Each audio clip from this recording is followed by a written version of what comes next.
ఎందరో మహానుభావులు పుట్టిన జిల్లా గుంటూరు. ఇక్కడ మిర్చి ఘాటులాగానే నేతలు కూడా ఉంటారు. ఎన్టీఆర్ లాంటి మహానుభావుడు ఇక్కడి నుంచే పోటీ చేసి రాజకీయంగా ఎదిగారు. ఇప్పటికే కొడాలి నాని, వల్లభనేని వంశీ లాంటి 5 బ్రాండ్లు ఈ జిల్లాలో ఉన్నారు. ప్రజల నుంచి వచ్చిన వీరిలాంటి వల్ల ప్రజలకు ఎంతో మేలు. కానీ చంద్రబాబు ఎక్కడి నుంచో అవుట్ సోర్సింగ్ క్యాండిడేట్లను గుంటూరుకు తీసుకొస్తున్నారు.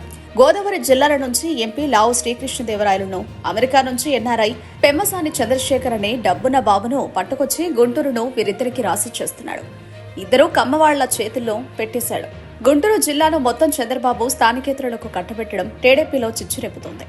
ఎందుకంటే జనసేనతో పొత్తు వల్ల దేవినేని ఉమా లాంటి వారి సీట్లు గల్లంతవుతున్నాయి.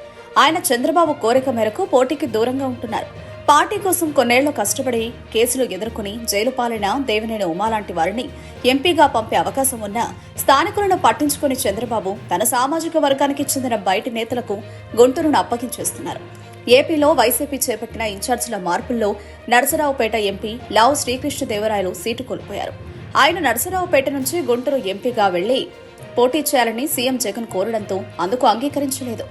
నరసరావుపేట వదిలి గుంటూరుకు వెళ్లేది లేదని తేల్చి చెప్పేశారు. ఆ తర్వాత క్యాడర్లోనూ తన పోటీపై గందరగోళం నెలకొందని, అందుకే వైసీపీని వేడుతున్నట్లు కూడా ప్రకటించారు.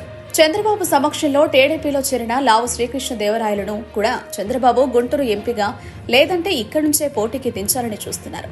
ఆయనకు ఇష్టం లేకుండా ఈ కమ్మ నేతను బరిలోకి దించాలని చూస్తున్నారు. గుంటూరు బరిలో ఇక కమ్మ బాగా డబ్బున్న ఎన్ఆర్ఐని చంద్రబాబు దించారు. ఇక నరసరావుపేట ఎంపీ లావు శ్రీకృష్ణదేవరాయలను కూడా గుంటూరులోని పోటీ చేయించాలని యోచిస్తున్నారు. ఇలా మొత్తం కమ్మవారిని దించేసి చంద్రబాబు ఆడుతున్న ఈ గేమ్ చూసి టీడీపీ శ్రేణులే నోరెళ్లబెడుతున్నారు.